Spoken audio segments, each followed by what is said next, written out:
Ja, hallo und willkommen bei Lockpicking Nord.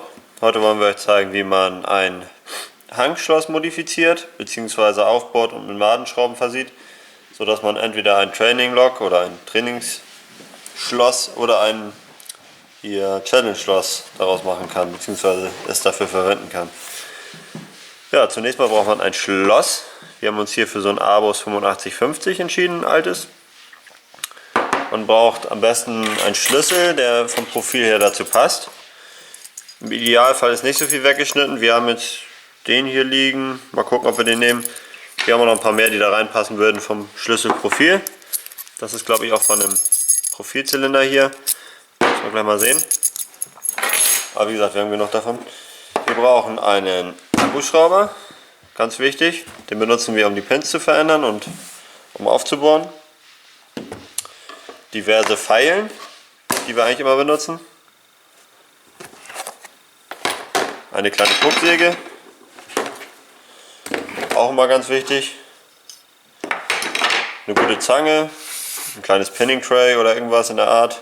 Oder ein großes Pinning Tray. Eine Pinzette. Auf jeden Fall Gewindeschneider. Also wir benutzen den großen Satz hier fast gar nicht.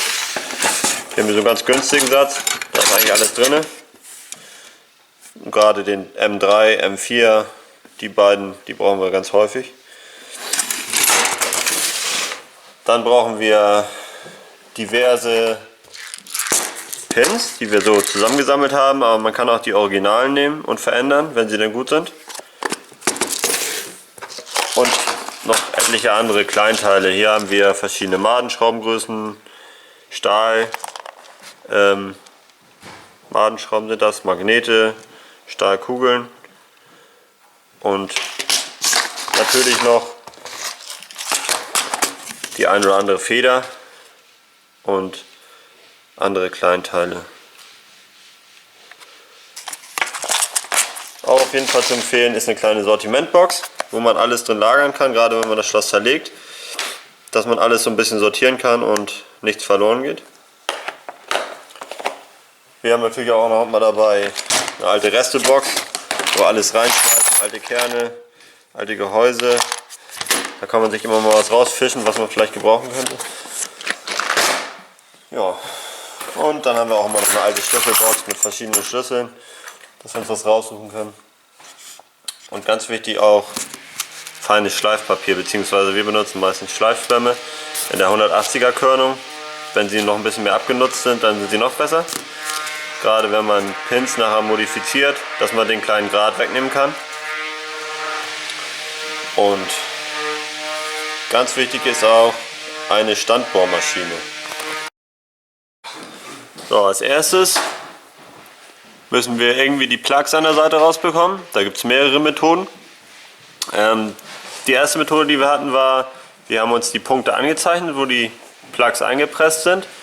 Und haben ein Stück reingedrückt in das Gehäuse und dann ausgebohrt. Mittlerweile mache ich das eigentlich lieber, dass ich nur den Kernstift ein bisschen reindrücke, dass ich also die Kontur sehe und dann bohre ich den aus und pick oder benutze den Schlüssel und ziehe den Kern erstmal. So bleiben mir nämlich meine Federn und die Pins auf jeden Fall heile. Und das Problem ist, wir haben für den hier keinen passenden Schlüssel, das heißt, wir müssten das dann picken, um den Kern zu ziehen. Ich versuche das auf jeden Fall erstmal. Das ist immer die saubere Methode. Ansonsten nimmt man sich einen passenden Schlüssel. Wenn man kein gutes Licht hat, hält sich das Ding auf die Kante und zeichnet sich mit einem Edding die einzelnen Abstände für die Pins an. Falls man die Pins gar nicht sehen kann von der Seite. Also das ist so der erste Tipp, den ich geben kann. Dann macht man sich kleine Punkte und an der Stelle, wo die Punkte sind, kann man dann mit einem kleinen Körner oder Meißel kann man dann die Pins reintreiben in die Fläche. Dann schafft man sich einen stärkeren Kontrast und kann die besser ausbohren. In dem Fall würde ich jetzt einfach hier mal einen Schlag aufsetzen. Dann sieht man schon, hier verschwindet leicht so ein kleiner Pin in der Fläche. Da weiß ich schon, da bin ich richtig. Diese Punkte, die ich mir drauf mache, sind nur so zum Anhaltspunkt. Das kann ich jetzt überall machen.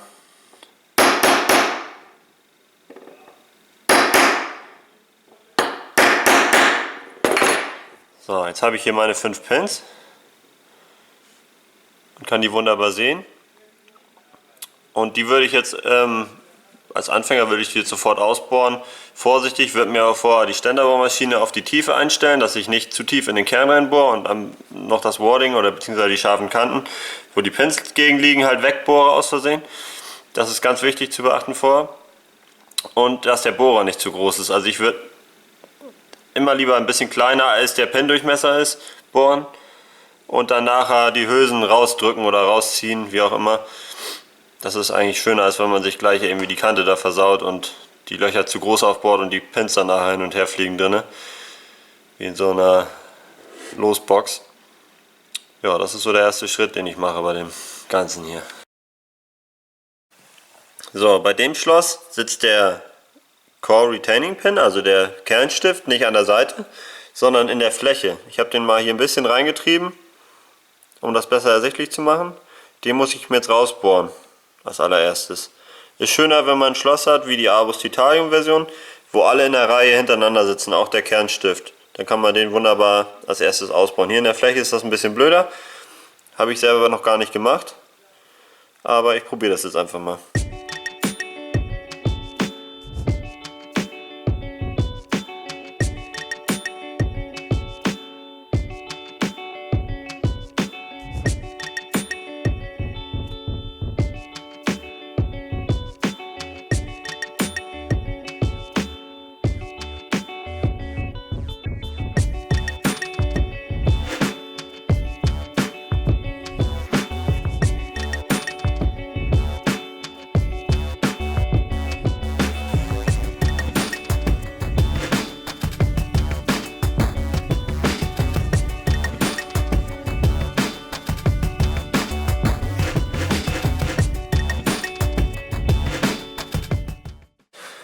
So, um den Kern zu ziehen, haben wir es jetzt gepickt.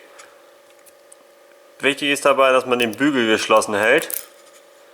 So, da kommt jetzt jede Menge Kram raus, aber nehmen wir mal lieber unser Plastik Pinning Tray hier. Wie gesagt, es ist wichtig, dass man den Bügel schließt, bevor man den Kern zieht. Unser Problem ist, wir haben das nicht gemacht gerade. Aus Versehen. Da ist der Rest vom Kernstift. Das kann eigentlich weg, den brauchen wir nicht. So, die Sache mit dem Bügel ist nämlich die, wenn man den nicht zumacht, bevor man den Kern zieht. In unserem Fall ging das nicht. Wir hatten ein bisschen Ärger, das nicht so zu empfehlen, das zu machen, wenn der Stift hier sitzt. Das war ein bisschen unschön, das ging das letzte Mal besser.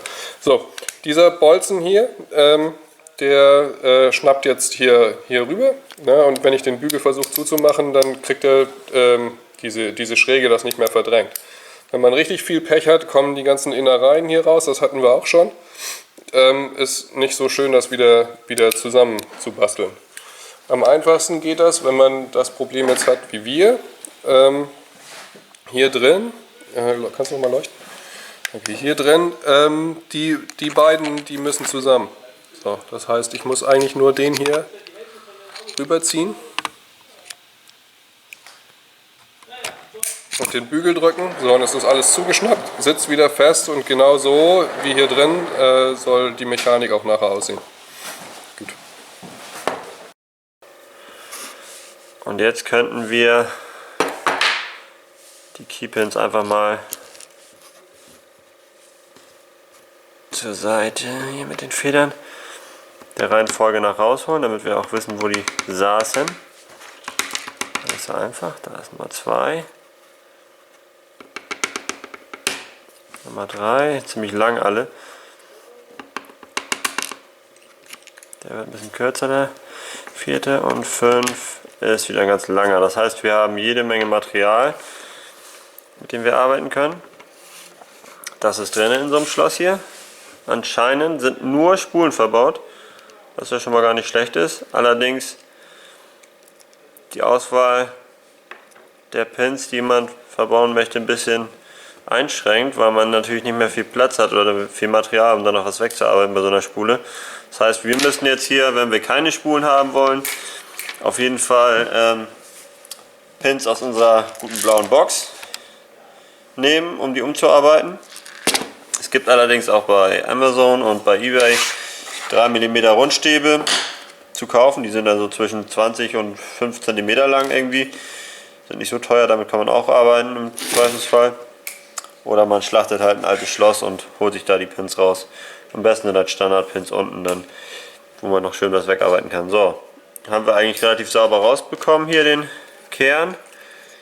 Es ist wichtig, dass man nicht zu tief bohrt und hier quasi, ich mache das mal kurz ein bisschen sauber, einmal den Luftdruckpuster, dass man hier irgendwo falsch reinbohrt, dann wackelt der Kern nachher ziemlich doll, wenn man den wieder festsetzen möchte mit einer Schraube oder so. Deswegen bohren wir immer erstmal kleiner vor und dann den Rest der Hülse ziehen wir raus oder versuchen wir rauszuklopfen. Das geht dann eigentlich immer am besten. So, jetzt kommt der nächste Schritt. Erstmal überlegen, wie möchte ich dieses Schloss modifizieren. Wir machen ja meistens ein oder zwei Undercuts und 2 bis 3 Serrated Kammern rein, also da schneiden wir Gewinde rein. Allerdings ist es zu empfehlen, immer eine Standardkammer zu lassen, eben um den Kern gerade zu halten und hier den Schlüssel nicht, also damit der Schlüssel auch ordentlich läuft beim Rein- und Rausziehen. Weil wenn man alles hier voller Gewinde setzt oder alles irgendwie mit Gewinde versieht, dann läuft der Schlüssel sowas von schlecht, das ist echt nicht mehr schön. Und wir machen das schon immer so, dass wir, wenn wir ein Gewinde geschnitten haben, dass wir nochmal nachbohren quasi mit einem Bohrer, der da gut reinpasst, um halt diesen Grat ein bisschen zu entschärfen von den Gewinden. Das ist sonst echt zu krass, also das kannst du voll vergessen.